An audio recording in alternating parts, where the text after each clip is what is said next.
Well, if you've ever found yourself saying, I just couldn't help myself when you ate too much of the wrong food, you just might be right.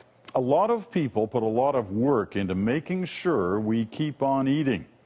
As our health reporter Kelly Crow discovered, it's a highly competitive, highly secretive industry with one goal: food that is simply irresistible. They're trying to increase their share of your stomach and increase the amount of profit they're making off the food you eat. I ate to the point that it hurt to move, and I would just lie in my bed and wish I was dead.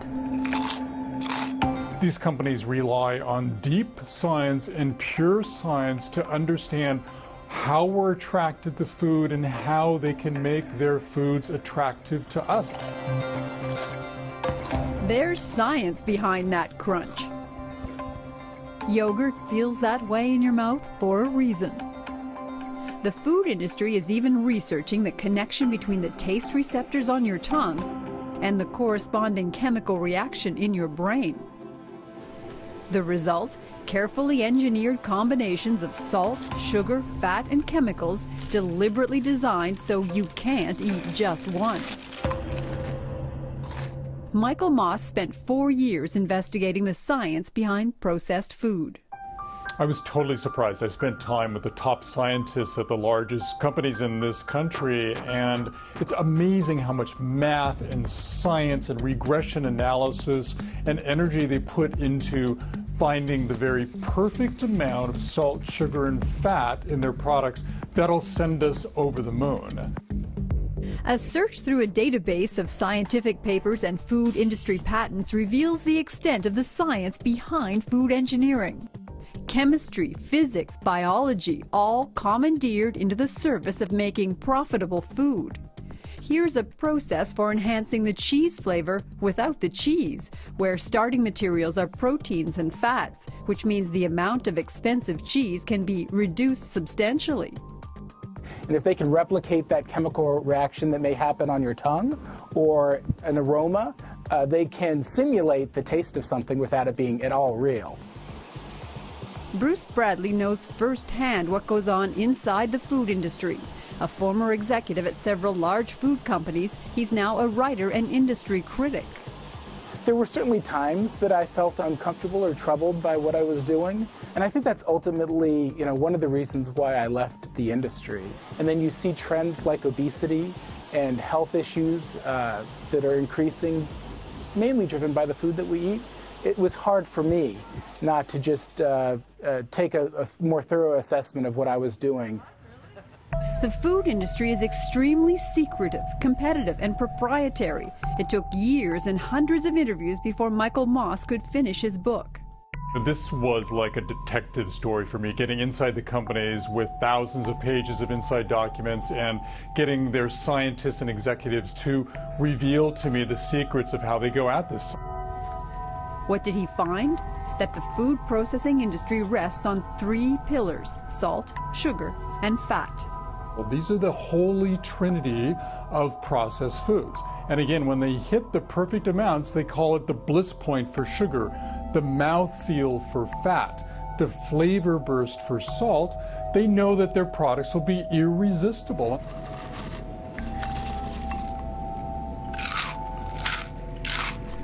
Salt, sugar, and fat in combinations nature never intended. And increasingly, scientists agree there is evidence that these highly palatable foods can be addictive. Yeah, well, for me, I'll be spooning or reaching or whatever, and I'll be thinking, I've got to stop, I've got to stop, I've got to stop, and I just don't stop.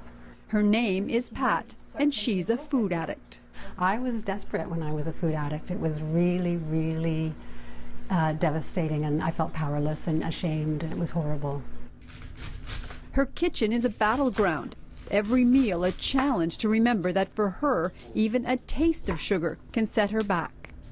Seeing food will trigger it. Advertising for food will trigger it. These foods are so addictive, so appealing. Every cookie is crammed with joy. There are many food addicts who say that even long after the food stopped causing us joy, long after it started causing us misery, we still couldn't stop.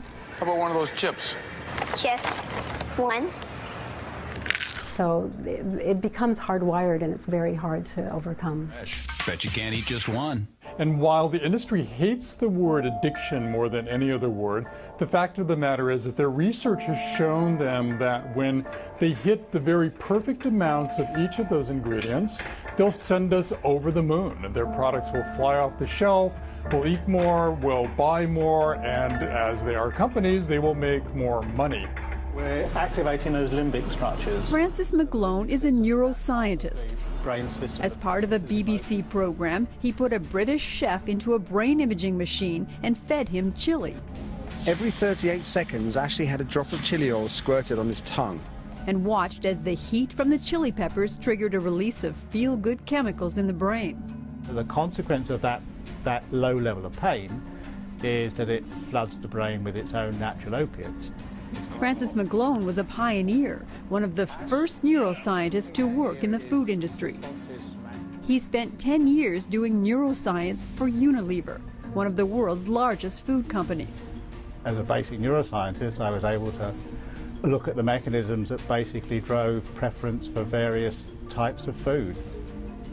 Using neuroscience, Unilever made headlines with this finding: ice cream tickles the brain. Just one spoonful lights up the happy zones of the brain in clinical trials, the company reported. This is the other part of the body that fascinates food scientists, the mouth, the way food breaks between the teeth, the pressure of the bite force, the sound of the crunch. It's the noise, and the noise, of course, amplified by the fact that your jawbone is connected to your ears, and you really hear that crunch quite loudly as you bite. But it's also the physical requirement to chew on something and to crunch it. Just distracts you. It pulls your mind onto what you're eating. Chris Luckhurst is a food industry consultant who helps companies come up with foods that are what he calls more-ish. In other words, make you want more. They want you, at the end of each product, to reach for the next one and put it in again. And they often achieve that by having a very intense taste hit right at the front of the mouth, and then it dies off very quickly. And so by the time you've finished each mouthful, you're looking to refine that taste which you've lost. The shape of the food is also important. Chocolate should not have sharp edges. Absolutely. We're looking for chocolate to be comforting, to be a really pleasant, lovely experience in the mouth. Melt is a very soft experience, and if it's got sharp corners, you're really spoiling that and actually setting the consumer on edge slightly before they get the melt. Food scientists know what it takes to trigger the brain to stop eating. They call it sensory-specific satiety. And that's an expression that says when foods have one overriding flavor, if it's attractive, it'll be really attractive to us initially, but then we'll get tired of it really fast. And so these companies make a concerted effort to make their foods not bland, but really well blended. And why can't you stop at just one? It's called vanishing caloric density. Vanishing caloric density applies to those things like Cheetos that melt in your mouth. And what happens is then that your brain gets fooled into thinking the calories have vanished.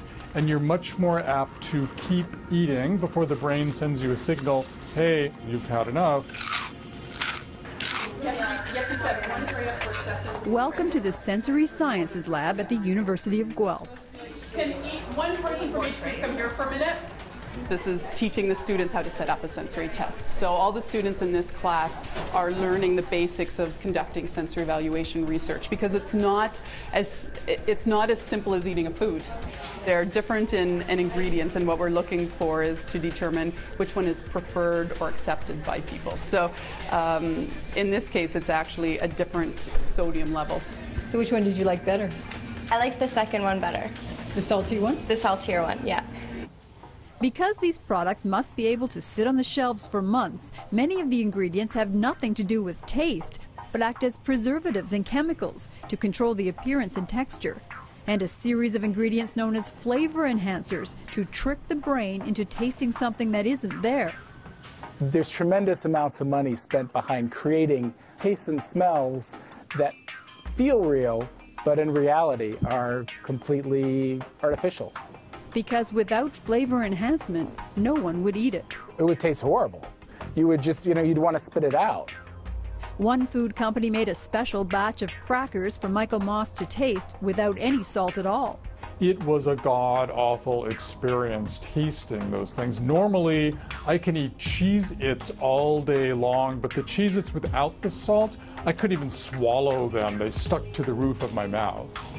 A tour of the grocery aisle reveals that something is changing.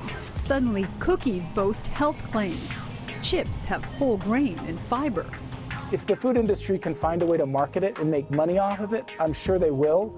But if it long-term is decreasing the amount of food that they can sell, I don't see it as being an avenue that they'll go down. So whether lower in salt, sugar, or fat, higher in fiber and grains, containing real fruit or baked with real vegetables, you will be back for more. The food industry depends on it. Kelly Crow, CBC News, Toronto.